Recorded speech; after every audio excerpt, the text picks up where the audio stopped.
All right, this video is going to show a problem regarding an intercompany sale of land worked out. So we have, assume that you work for the parent company and that your company acquired a subsidiary on January 1st, 2010. The purchase price was $400,000 in excess of book value, and of that excess, $300,000 was assigned to a patent that's going to be amortized over 10 years, and then the remainder, which would be $100,000, is going to go to goodwill. It tells us that in 2012, the subsidiary sold land to the parent for $200,000. The land was reported on the subsidiary's balance sheet for $160,000 on the date of the sale. They give us the financial statements for 2013. So the acquisition happened in 2010. So we would have amortized this patent in 2010 and 11, so that there'd be 2 years of amortization at the start, January 1st of 2012. Or sorry, 3 years of amortization at January 1st of 2013. That's the financial statements. Then 2012 is when the land was sold. So that would have been last year. And so then when the land is sold, the gain would have happened in 2012. So 2013, that gain is going to be hung up in the equity investment. So the first thing it asks us to do is show the computation to yield $285,000 of equity income.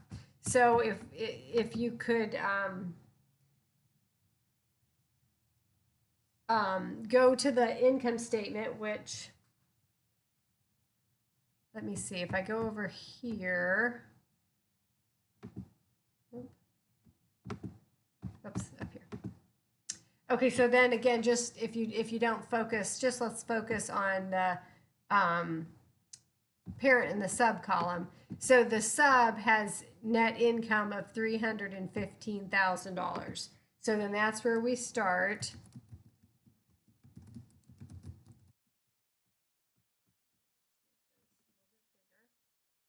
Okay, so 315,000.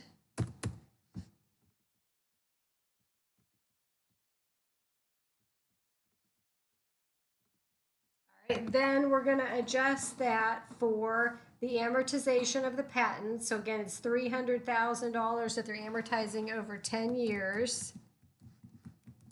So that is going to be $30,000 a year. And then that should be all that we have.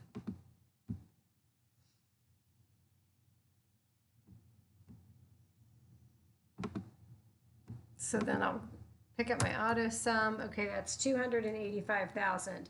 So again, let me kind of click back over here. You can see the equity investment income on the parent's books is $285,000. So then we have double checked that, and that ties.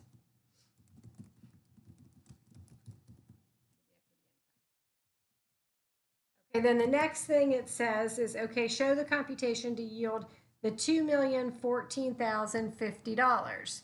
So again, let me go back over here. We can see on the parents' books, $2,014,050.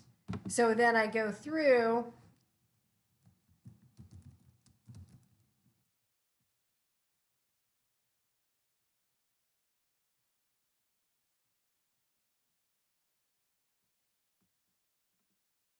and then I'm going to map that out. So I always go through my e-entries. So my e-entries, and then maybe I will put that right in here. Entry. Then we're going to have common stock from the sub. And if I go to the income statement, or I'm sorry, the balance sheet, it's $150,000.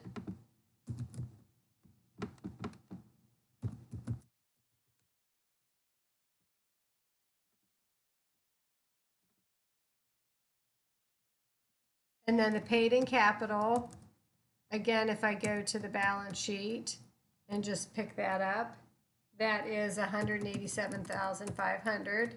My beginning of the year retained earnings, I would go to the statement of retained earnings and pick the beginning of the year balance up, which is 1,162,500.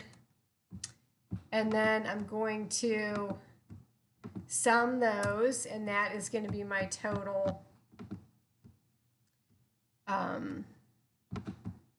for my E entry. Then I'm going to come down and say, okay, well, what about my A entry?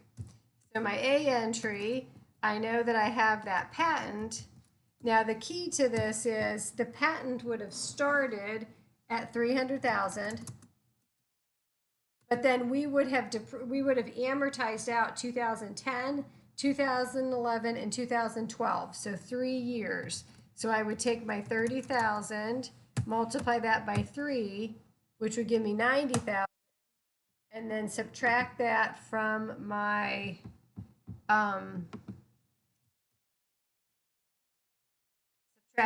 beginning balance of 300,000. So my beginning of the year patent, so I'm going to put that over here so we remember, is going to be the 210,000. The 300 it started with minus 3 years of amortization.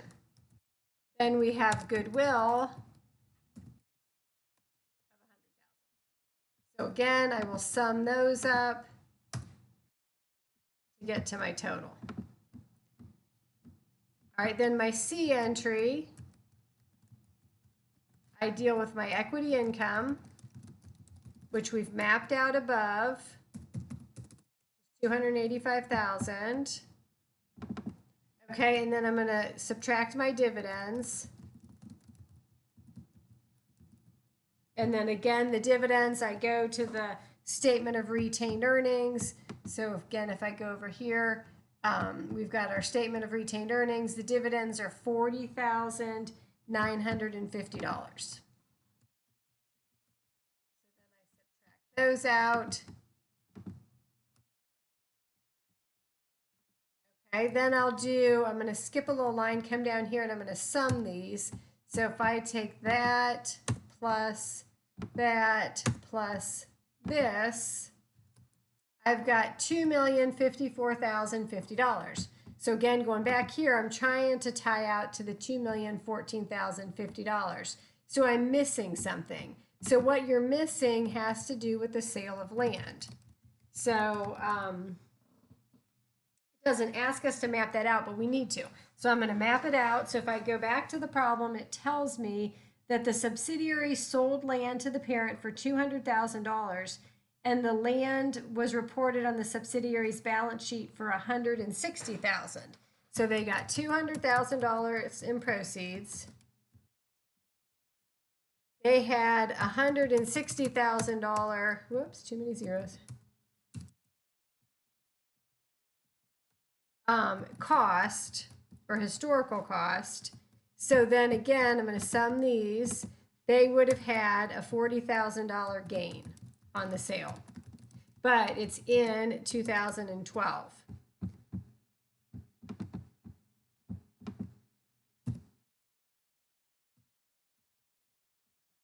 And we are in 2013.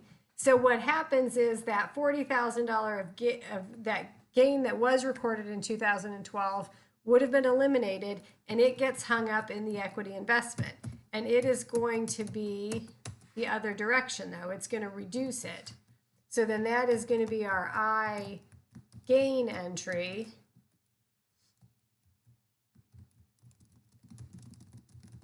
And that gain on sale of land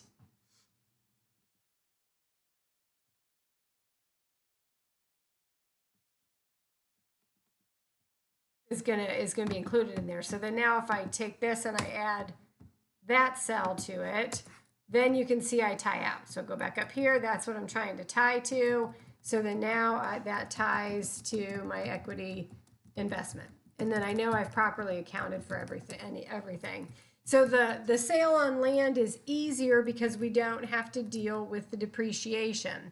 The depreciation makes it a little bit more challenging to do. And if you want to look at number 42 in the textbook, that one does deal with the depreciation of an asset. Okay, but so let's keep going with this one. So then now if I come over to my consolidating worksheet, the entries are just kind of plugged in. So we've got our E entry, we're eliminating the common stock, the paid in capital, and then our beginning of the year retained earnings, with that entire offset of $1,500 going to the equity investment. So if we look back here, that's my total there. Then my A entry, I'm going to have the 210,000 and the 100,000. So then here I set up the patent for 210,000, the goodwill for 100,000, and then that credit of 310 goes to my A entry. Then moving on to my C entry, I'm going to eliminate the equity income and I'm going to eliminate the dividends. So then if I go back, I eliminate the equity income here with that debit, and then I eliminate the dividends paid with this credit, and then the net of the 244,050 goes to the equity investment. So then that accounts for that. Then we can go ahead and record our D entry. So let me go back here. The D entry records the current year of amortization, so that's in our operating expenses, and then the credit goes to the patent. Then our I gain or our I sale is only going to be a two-liner. So we are going to debit the equity investment because, again, that gain is going to be deferred and hung up there until we might really actually sell the land to an outside third party. Then we could record it. But right now it's just between the parent and the sub, so it gets held up there. And then because if we go back over here, the parent now has this on their books.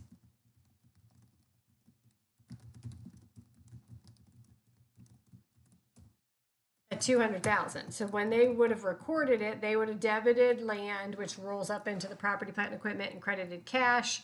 The sub would have received the cash and credited land and recorded that gain.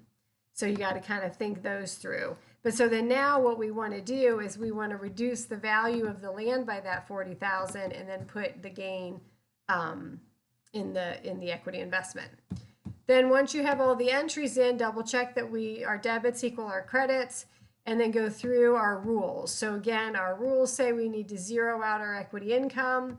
Our net income needs to equal the parents. Our entire statement of retained earnings ending total should equal the parents' statement of retained earnings. We want to make sure we zero out that equity investment. And then we want to make sure that our common stock, paid in capital, and retained earnings all equal the parents. And then just that our assets equal our liabilities and our owner's equity, our balance sheet actually balances. And they do. So that is how to deal with an intercompany sale of land.